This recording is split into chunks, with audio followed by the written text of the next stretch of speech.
Ini pertama kalinya, pria membawa pacarnya pulang ke rumah untuk nginap. Tapi baru sampai rumah, dia tidak bisa tertawa, karena miskin. Di rumahnya masih ada 4 orang teman kamar. Jadinya tidak bisa, dan pacarnya sedikit ragu, tapi tetap saja menutup pintu pelan-pelan. Kemudian pacarnya berkata, dia tidak mungkin bisa bersama dengannya, karena dia tidak ingin selamanya bersama pria yang berbagi kamar. Demi mempertahankan pacarnya, pria itu menghabiskan semua tabungannya, dan membeli sebuah kamar di gedung ini. Rumah baru berada di lantai 35. Perabotan rumah lengkap, dan ada balkon yang besar. Melihat semuanya lumayan, pria ini sangat senang. Pacarku pasti akan semakin menyayangiku. Tapi dia tidak tahu, rumah baru ini dipenuhi dengan lubang. Di saat pertama kali masuk pintu, dia tidak hati-hati meninggalkan kuncinya di luar. Pintu tutup tertiup angin, dan dia pun terkurung di dalam. Ia yang mendorong pintu dengan sekuat tenaga, membuat ganggang pintu menjadi patah. Dia menggunakan pinset untuk membuka pintu. Tidak ada gunanya, menendangnya, menabraknya, pintu itu ternyata sangat kokoh. Dia menelepon meminta pertolongan. HP-nya tidak ada baterai. Lalu kembali ke kamar untuk mengecas. Tapi juga mati listrik. Pria ini mulai panik. Dia meneriak dengan keras meminta pertolongan ke orang bawah. Tapi dia berada di lantai 35. Hantulah baru bisa mendengar. Seperti inilah hari ini ia berlalu di balkon. Akhirnya menerima kenyataan. Dirinya terkurung di lantai 35. Dia memeriksa semua barangnya sendiri. Sebotol air dan biskuit. Bisa bertahan berapa lama? Keesokan harinya, dia menemukan dirinya salah penanganan. Satu-satunya botol air tertiup oleh angin. Air pun tidak ada lagi. Dia berusaha lagi mencari cara untuk keluar. Melempar pintu dengan kipas. Semua yang bisa dilempar dicoba. Pintu tetap saja tidak bergerak. Dia mengeluarkan sebuah panci, dan mengetuknya ke besi balkon. Lalu mengeluarkan TV. Jatuh ke lantai bawah. Alhasil TV jatuh ke bawah. Penjaga di lantai bawah masih tidak mendengar. Pria ini menemukan ide lain. Dia mengeluarkan karton dan beberapa pasta gigi, dan menulis kata pertolongan di karton. Lembaran pertama dikeluarkan, dan jatuh di atap rumah orang lain. Lembaran kedua dikeluarkan, dan di sekeliling bawah tidak ada orang. Odol gigi sudah digunakan habis. Tidak disangka, dia hanya bisa membuka kain kasa di tangannya. Ada sebuah luka. Dia menggunakannya kukunya untuk mengambil darah, dan menulis buku dengan darahnya. Lembaran terakhir, berikan sedikit harapan. Kali ini lebih mendingan. Jatuh di balkon rumah orang. Menunggu orang mengambil baju yang dijemur. Kemungkinan akan melihat tulisannya. Pria ini menunggu dengan penuh harapan hingga malam. Alhasil seorang gadis keluar. Hingga dia selesai, dia tidak menyadari karton itu. Malam hari, pria ini kelaparan dan ingin mencari makan. Tiba-tiba dia mendengar suara aneh. Setelah melihat ternyata seekor tikus. Dia pun kaget dan pingsan. Keesokannya, sang pria mendengar suara air. Air sudah datang, tapi dia tidak berani masuk. Karena di balik pintu dapur ada terlihat ekor tikus. Kemudian pria hanya bisa menangis. Melihat air yang mengalir hingga habis. Dia menutup pintu dapur, dan melanjutkan permintaan tolong. Kali ini dia menemukan sebuah karton, lalu mengikatnya dengan tali, membuat katapel sederhana. Di saat menunggu gadis di lantai bawah muncul lagi. Dia mengambil batu dan melemparnya. Akhirnya berhasil melempar ke arah gadis. Dia lalu melemparkan batu lagi, dan mengenainya lagi. Terima kasih Tuhan, gadis itu akhirnya melihat karton itu. Dia melihat tulisan di atas, dan langsung berjalan ke gedung sang pria. Pria sangat senang, langsung berlari ke depan pintu menunggu pertolongan. Tapi dia tidak tahu, di saat gadis bertanya di lantai bawah, dihalang oleh penjaga gedung. Dia memberitahunya, ini adalah bangunan yang belum selesai. Tidak ada yang tinggal. Gadis itu pun pergi. Pria yang melihat dari lantai atas merasa kesal. Dasar si penjaga. Beberapa hari kemudian, dia lapar dan haus. Sudah mulai berhalusinasi. Dia mengeluarkan lidah ke dalam botol, dan menggoyangkannya. Akhirnya meminum beberapa tetes air. Tapi beberapa tetesan air ini tidak bisa menghilangkan rasa hausnya. Sang pria sangat putus asa. Sudah hari ke-6, keran terus tidak ada air. Kelihatannya, dia hanya bisa mandiri. Melihat cairan yang kuning, pria ini juga sangat merasa jijik. Tapi demi bertahan hidup, tetap meminumnya. Setelah minum, perutnya langsung bergejolak dan tidak berhenti muntah. Dia pun semakin lemah. Beberapa hari kemudian, di saat pria merasa tidak ada harapan, tiba-tiba terdengar suara hujan. Dia langsung berlari ke balkon dan mengeluarkan lidahnya, segera meminum air hujan. Minum seperti ini sangat lambat.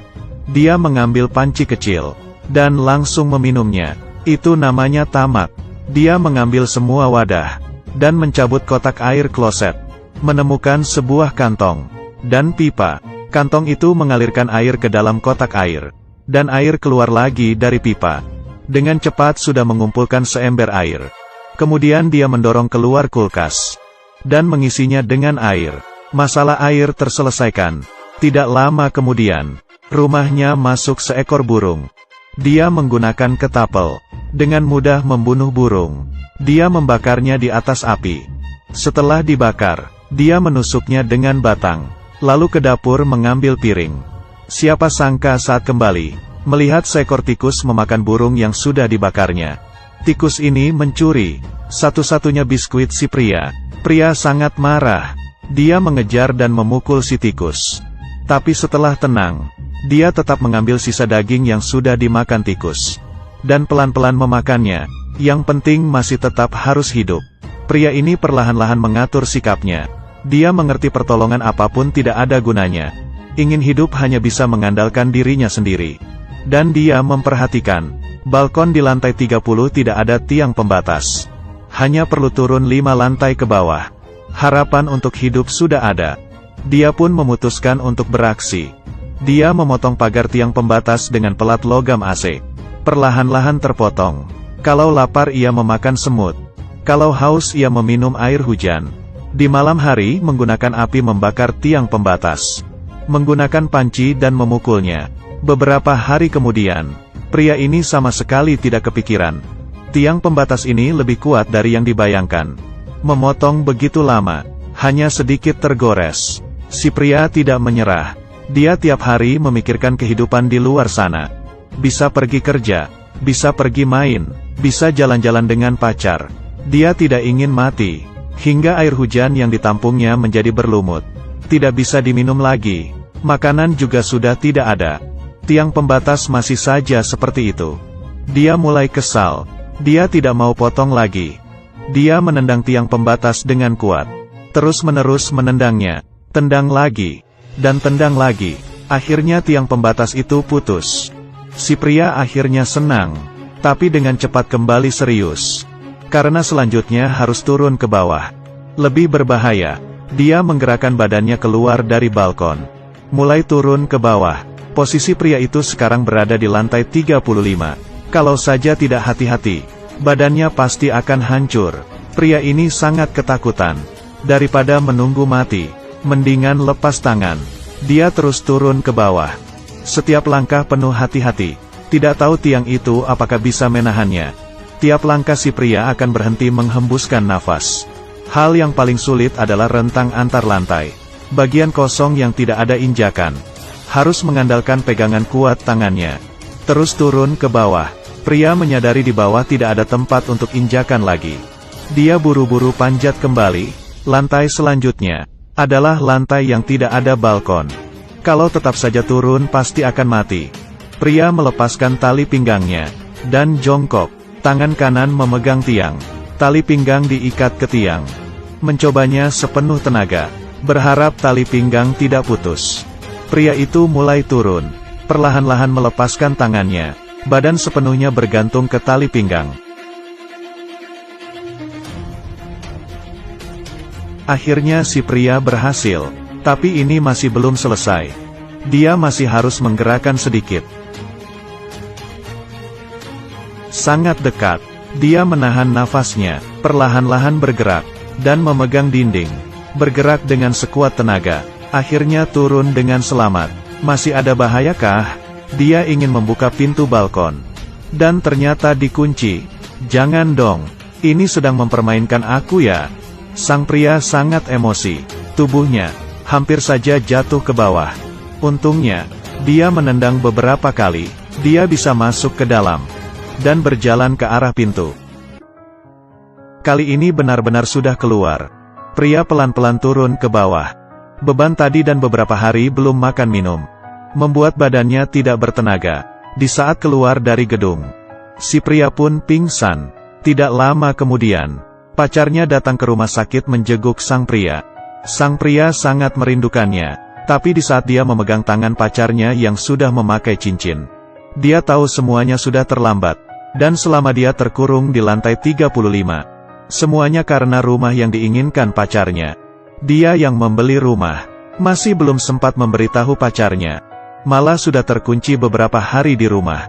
Ada saatnya takdir mempermainkan manusia seperti ini. Setelah pacar meninggalkannya, sang pria menukar pekerjaan baru. Ia masih pekerja magang. Dia kembali ke rumah di lantai 35. Di sini ada kenangan dia menyelamatkan diri, juga membuktikan hal yang dia lakukan demi cinta.